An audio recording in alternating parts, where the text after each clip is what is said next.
കടുങ്ങപുരം പുരം എന്ന് പറയുമ്പോൾ അത് തമിഴ് സംസ്കാരവുമായി ബന്ധപ്പെട്ടതാണ്. പുരം എന്ന് പറഞ്ഞാൽ അങ്ങാടി എന്നർത്ഥം. ഇവിടെ കടുങ്ങന്മാർ എന്ന് പറയുന്ന തമിഴ്നാട്ടിലെ കച്ചവട സംഘമാണ്. ഇവർ ഇവിടെ വന്നിട്ട് കച്ചവടം ചെയ്യുകയും സ്ഥിരതാമസം ഉറപ്പിക്കുകയും ചെയ്ത് സ്ഥലമാവാം പിന്നീട് കടുങ്ങന്മാരുടെ പുരം അഥവാ കടുങ്ങപുരമായി മാറിയത് എന്ന് പറയപ്പെടുന്നുണ്ട്. ഇവിടുത്തെ കടുങ്ങപുരത്തെ പ്രധാന ക്ഷേത്രമായ കടുങ്ങപുരം കോവില് അതിന് ഈ അഭിപ്രായത്തെ സാധൂകരിക്കുന്നതാണ്. കാരണം ആ ക്ഷേത്രത്തെ ഇപ്പോഴും കടുങ്ങപുരം കോവിൽ എന്നാ പറയുന്നത്. അവിടുത്തെ പൂജാരിയെ ഇപ്പോഴും പൂശാലി എന്നാണ് വിളിക്കുന്നത്. അതുപോലെ തന്നെ കടുങ്ങന്മാരുടെ ആരാധനാമൂർത്തിയായ സുബ്രഹ്മണ്യനാണ് ഇവിടുത്തെ പ്രതിഷ്ഠ.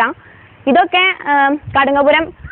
കടുങ്ങന്മാരുടെ പുരം എന്ന സ്ഥലനാമം എന്ന പേരൊന്നും ഉണ്ടാവുക എന്ന് വിശ്വസിക്കപ്പെടുന്നുണ്ട്.